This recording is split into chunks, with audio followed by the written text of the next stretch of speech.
The package arrived on a Tuesday, wrapped in brown paper and tied with simple kitchen twine.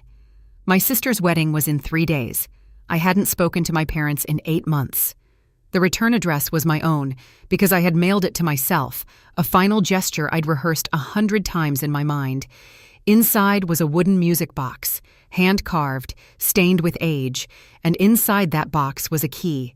Not to a house, not to a car. A key to nothing anyone would recognize. My mother would open it first, because she always opened things first. She would find the key, turn it over in her palm, and remember. And then she would realize what I'd actually done, what I'd chosen, and why I wouldn't be there to see her face when she did. Daniel Rivera was 34 years old and had been a high school history teacher for 11 years. He lived alone in a modest apartment above a bookstore in Portland, Oregon, a place that smelled perpetually of aging paper and the dark roast coffee he brewed every morning before dawn. His routine was immovable: wake at 5:47, make coffee, read for exactly 40 minutes, dress in the same style of neutral-colored button-downs, and walk the 8 blocks to Jefferson High School. His students described him as kind but distant, the kind of teacher who remembered every name but never shared anything about himself. They didn't know he'd been engaged once, 7 years ago, to a woman named Elena who'd left him without warning. They didn't know he still slept on the left side of his queen-sized bed, even though the right side had been empty for years. They didn't know he sent his mother flowers on her birthday every year, even though she'd never acknowledged a single one.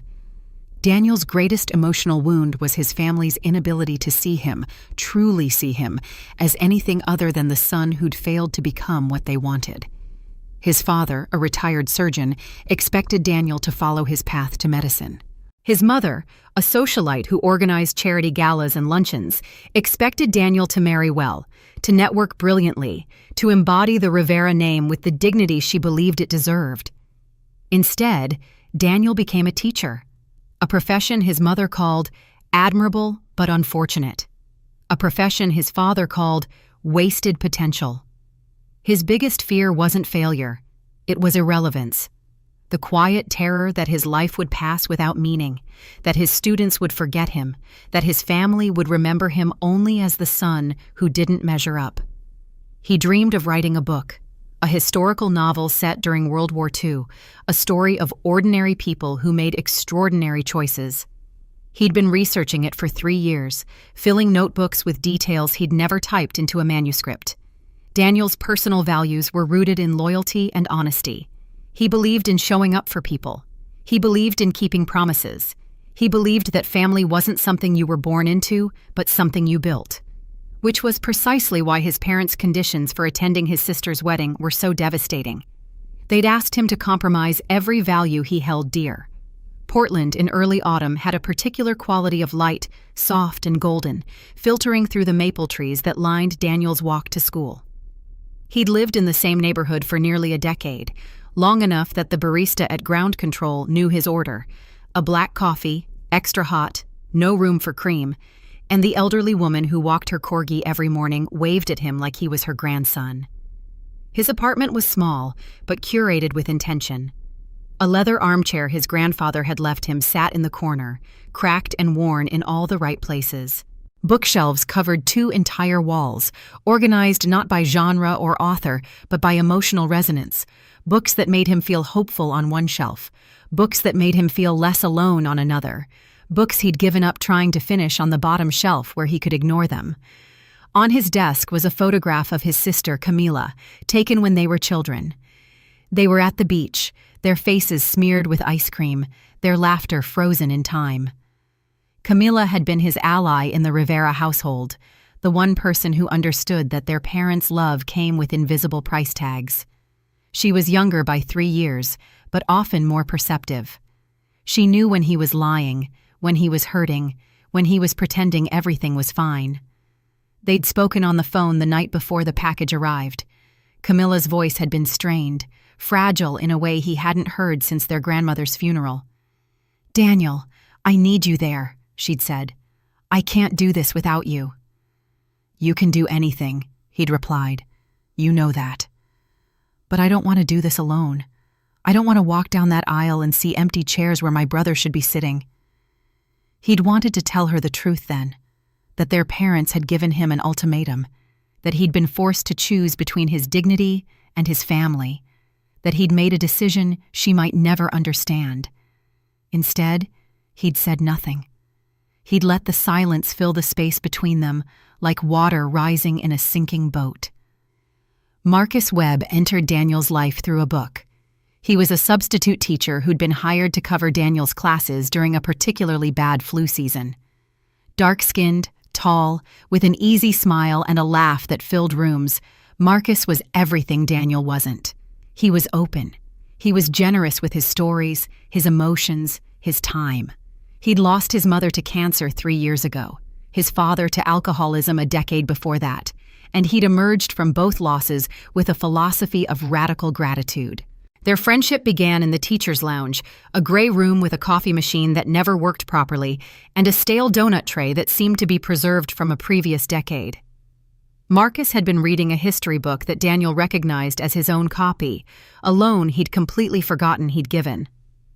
"I thought you'd never ask for this back," Marcus had said, holding it up. "But now that I'm finished, I have to tell you, you should write your book. This research is incredible. The stories you've collected about ordinary people during the war, that's not just history, that's humanity." Daniel had felt something crack open in his chest. It was the first time anyone had recognized the importance of what he was trying to do. The first time anyone had seen his quiet passion and called it by its name. Their shared routines developed slowly. Coffee on Fridays at ground control. Saturday evening phone calls that stretched into hours. A running joke about the cafeteria's mystery meat that had become so elaborate it had its own mythology. Marcus would occasionally bring him soup when he worked late, or leave sticky notes on his desk with encouraging messages like, "You are not a failure of a family's expectations. You are a success of your own design." The small sacrifices were what built their bond. Daniel helped Marcus prepare for his certification exams, spending late nights quizzing him on pedagogy and classroom management. Marcus helped Daniel install a bookshelf when his old one collapsed, and they'd spent the entire afternoon arguing good-naturedly about the correct way to use a level. Their meaningful silences were perhaps the most powerful part of their friendship. They could sit in Daniel's apartment, watching the rain streak down the windows, and say nothing at all. And that saying nothing felt more intimate than any conversation could be. The letter came on a Thursday, addressed in his mother's elegant cursive. Daniel recognized it immediately, the way the D looped with excessive flourish, the way the ink was always black, never blue. His hands trembled as he opened it, his heart already racing with the anticipation of disappointment. The conditions were listed like a menu of humiliations. You will arrive with a suitable partner. It reflects poorly on the family for the son of a respected surgeon to appear alone. You will wear the navy suit we purchased for you, the one that meets our standards of presentation. You will not discuss your profession with guests. If asked, you will say you are in education, and you will redirect the conversation to your father's accomplishments. You will apologize to your mother and father for the embarrassment your life choices have caused us. In front of the family, in front of the wedding photographer, you will smile in every photograph. You will pretend to be happy. You will not ruin this day for your sister. Daniel read the letter 5 times. Each reading made his stomach sink deeper, made his chest tighten with an anger so cold it felt like frost. The conditions weren't about Camilla. They were about control. They were about showing Daniel that his life, his choices, his very existence would never be acceptable to them. They were about making him small so they could feel large. His father's signature sat below his mother's, a stark confirmation that this was a unified front. Daniel had called his father the night before, trying to reason with him. The conversation had gone exactly as expected. "Son, your mother has certain expectations. You know this. Why do you continue to disappoint her?" "Father, I'm not trying to disappoint anyone. I'm trying to live my life." "Your life," his father had repeated, the words dripping with disdain. "What life? A teacher's salary? A small apartment? No family of your own? Is this what we sacrificed for? Is this what we built the Rivera name for?" Daniel hadn't responded. There was nothing to say. The distance between them had grown so vast that no bridge could cross it. On the night of September 17th, Daniel called Camilla. His hands were shaking, and the letter sat on his coffee table like a bomb waiting to detonate. "Camilla," he began, his voice cracking, "I can't come to the wedding." The silence on her end was unbearable. When she finally spoke, her voice was tight, controlled, the voice she used when she was trying not to cry. "Why?" "I received a letter from Mom and Dad. They've given me conditions, 5 of them, and I can't meet them. I won't meet them." "What conditions?" she asked. Daniel read them aloud. Each word felt like a stone being thrown into still water. When he finished, Camilla was sobbing openly. "Daniel, that's not fair. Why would they do this?" "Because they want to prove they still control me. They want to show everyone that the son who didn't become a doctor is still their puppet. They want to humiliate me on the one day that should be about you, and I can't give them that satisfaction." "You're not coming for me," she said quietly. "You're coming because of them." "Camilla, if I show up, I have to wear a suit that makes me feel like a fraud. I have to bring a partner I don't have. I have to pretend to be someone I'm not. I have to apologize for being myself, and I can't do that. Not even for you." She was silent for so long that he thought she'd hung up. Then she whispered, "What am I supposed to do without you?" "You'll be fine," he said, but he didn't believe it. "You've always been fine. You're the strong one." "I'm not strong. I'm just pretending. Just like you." The weight of her words hit him like a physical blow. He'd spent so long seeing her as the resilient one, the one who could handle their parents, the one who'd inherited their mother's social grace and their father's ambition. He'd never considered that she was pretending too. "Why are you marrying Marcus?" Daniel asked suddenly. It was the first time he'd asked. The first time he'd wondered why his sister, who'd sworn never to marry after watching their parents' marriage devolve into a war of passive aggression, had suddenly agreed to a wedding. "Because he sees me," she said. "He sees the real me, not the daughter of the Rivera family, not the socialite, not the perfect sister. He sees the woman who's terrified of failing, the woman who's exhausted from pretending, and he loves her anyway." "I'm happy for you," Daniel said, and he meant it. "I'm truly happy. But you're not coming." "I can't." Daniel spent the next week making a decision. He thought about the key hidden in the music box, the one he was planning to send, and wondered if it was the right choice. The key was his grandmother's. She'd given it to him on her deathbed, a small brass thing tarnished with age, and she'd whispered, "This opens a vault, not a bank vault, a vault of memory. Use it when you need to remind someone of who they really are." His grandmother, Teresa Rivera, had been the matriarch of the family. She'd been a teacher too, in the days when it was considered an acceptable profession for a woman. She'd loved Daniel fiercely, understood him in ways his parents never could. She'd told him once, "Your mother wants you to be something you're not, and your father wants you to be something he never was. But you, Daniel, you get to decide who you are. Don't let anyone take that choice away from you." The key had been sitting in a drawer for 8 years. Daniel had never used it. He'd never needed to, until now. On the Monday before the wedding, Daniel packed the music box carefully. He wrapped it in brown paper and tied it with kitchen twine. He addressed it to himself because he knew the mail would be routed to his parents' address, a quirk of the Rivera household where packages were sent to a family P.O. box that had been in use for 30 years. His mother would open it. She would find the key, and she would remember what his grandmother had said. The package was mailed on Tuesday. On Wednesday, the morning of the wedding rehearsal, Daniel called his sister. "Camilla, I have a question." "What is it?"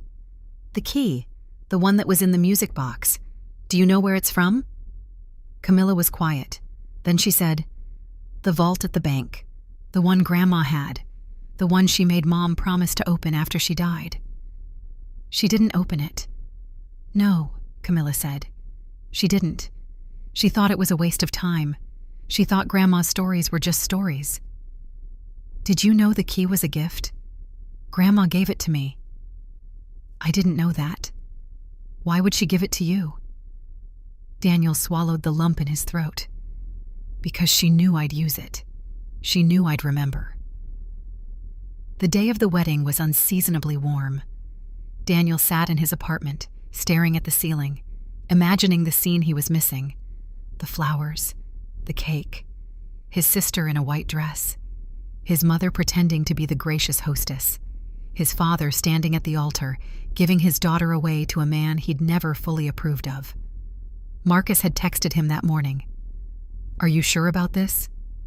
Daniel had replied, "I'm sure." And then he'd waited. At 3:47 p.m., his phone buzzed. It was his mother. He almost didn't answer. But something, a flicker of hope, a child's residual need for maternal love, made him press the green button. "Daniel." Her voice was cold, clipped. "I received your package." "Good. What is this key supposed to mean?" "It's Grandma's key, the one to the vault. You know which vault I'm talking about." There was a pause. Then his mother said, "That vault is sealed. There's nothing in there but papers." "That's not what Grandma said. She said there was something important, something she wanted us to see." "You're lying. This is a trick. You're trying to ruin your sister's wedding because you're bitter about not being allowed to come." "I'm not bitter," Daniel said. "I'm not coming because of the conditions you placed on me. But I'm sending you this key because I want you to understand something. I want you to understand that you spent your entire life trying to be the perfect Rivera, and you forgot to be a person. You forgot to be a mother. You forgot to be a daughter. And I want you to know that the vault is full of Grandma's letters. Letters she never sent. Letters to you. She wrote them every year on your birthday, and she never mailed them. She said you'd understand when you were ready. She said you'd find them someday." His mother was silent for so long that Daniel thought the call had dropped. "When she died," his mother finally whispered, "she told me to trust you. She said you'd be the one to show me who I really was. I didn't understand. I thought she was just being sentimental." "She wasn't," Daniel said. "She was being honest. And the key, I'm giving it to you because I want you to open that vault. I want you to read those letters. And I want you to finally understand that you didn't need to be perfect. You just needed to be present." At 5:00 p.m., Daniel received a text from his sister. "I know you're not here, but I feel you here. I love you." He responded, "I love you too, and I'm always with you, in every choice you make." At 5:15 p.m., he received a text from his mother. "I'm not opening the vault today. I'm not ready, but I will, and I'll read every letter, and then I'll call you." At 6:00 p.m., the ceremony began. Daniel watched a live stream on his phone. His sister had set it up for him, a quiet act of defiance against their parents' wishes. He saw Camilla walk down the aisle, beautiful and terrified and radiant. He saw his mother's forced smile. He saw his father's stiff posture. And then he saw Marcus's face when Camilla reached the altar.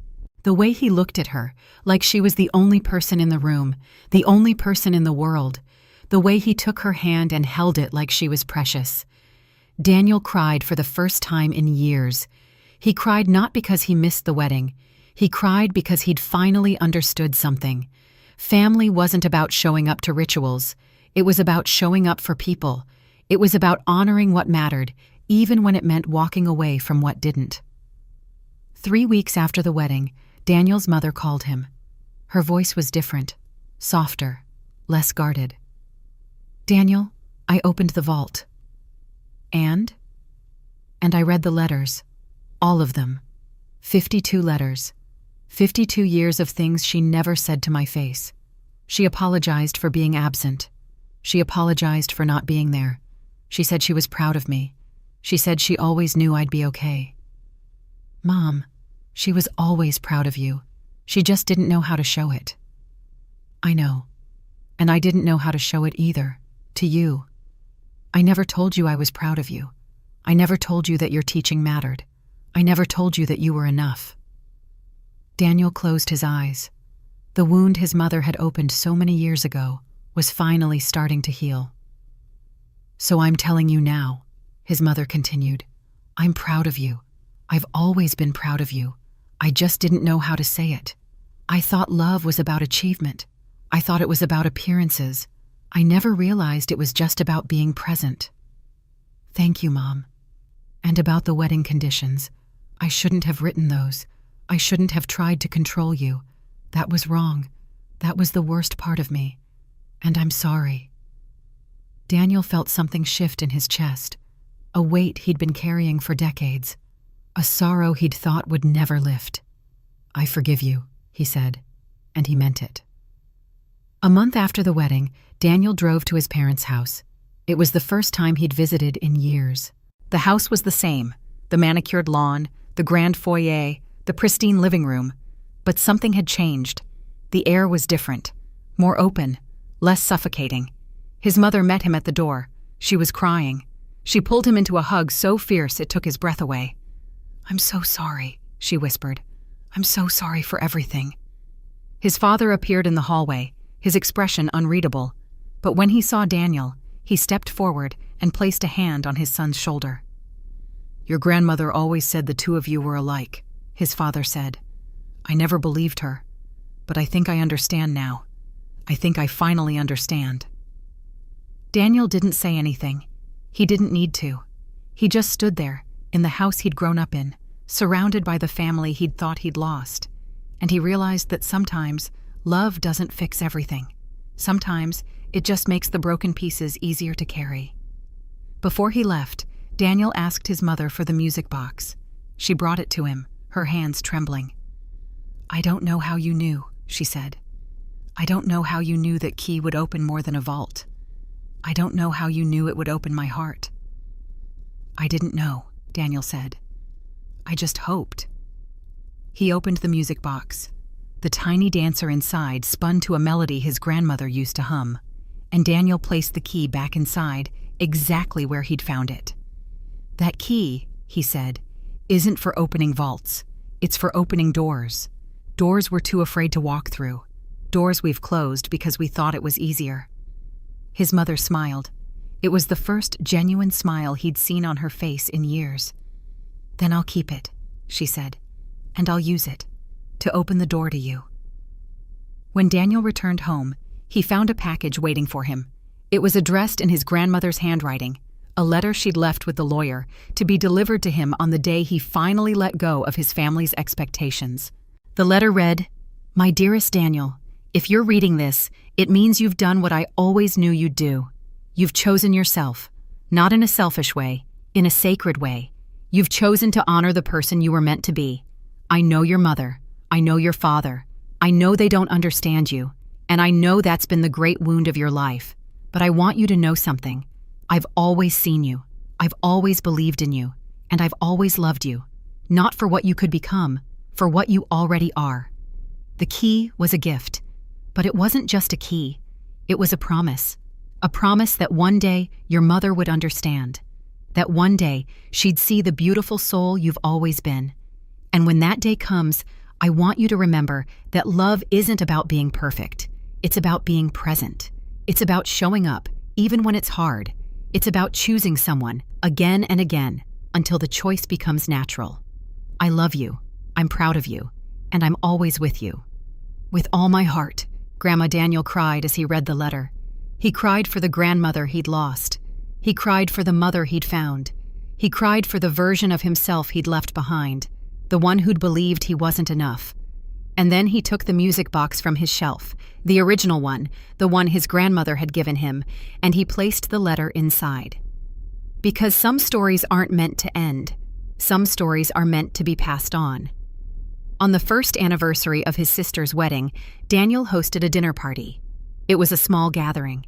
His sister, her husband, his parents, and Marcus. His mother brought the music box. She'd polished it until it gleamed, and she'd placed it in the center of the table like a sacred artifact. "I want to make a toast," she said, raising her glass. "To my son, Daniel, who taught me that love isn't about control. It's about surrender. It's about letting go of everything you think you need and embracing everything you already have. Daniel's father raised his glass too. And to the grandmother who knew what we were too stubborn to see, that family isn't about appearances, it's about presence. Camilla stood up and walked around the table. She hugged Daniel so tightly he could barely breathe. "Thank you," she whispered. "Thank you for sending that key. Thank you for believing in us. Thank you for being you." Daniel looked around the table, at his sister's happy face, at his parents' softened expressions, at his friend Marcus's knowing smile. And he realized that the final gift he'd given his family wasn't the key to a vault. It was the key to their hearts. And in that moment, Daniel understood something profound. The conditions his parents had placed on him were never about the wedding. They were about the power they thought they'd lost. But what they'd truly lost was something far more important. They'd lost the ability to see their son, not as they wanted him to be, but as he actually was. Daniel still taught history.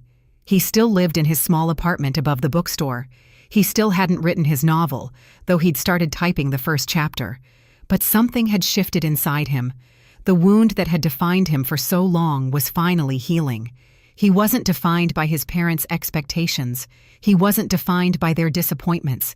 He was defined by his grandmother's love, by his sister's faith, by his own courage to walk away from what didn't serve him. The music box sat on his shelf, a reminder of everything he'd given and everything he'd received. The key was gone now, back in his mother's possession, where it belonged. But the key's true purpose had been fulfilled. It had opened doors that had been closed for decades. It had unlocked a love that had been buried under years of pride and pain. And Daniel finally understood that the greatest gift he could give his family wasn't his presence at a wedding. It was his presence in their lives. His willingness to stay connected, even when it was hard. His belief that love could survive even the deepest wounds. The package he'd mailed hadn't been a final gift. It had been the beginning of something new. A new chapter in his family's story. A new chapter in his own. If this story touched your heart, don't forget to like the video, subscribe for more unforgettable stories, and share it with someone who needs this reminder today. Because sometimes the most powerful gift we can give is the courage to choose ourselves and the grace to let others choose us too.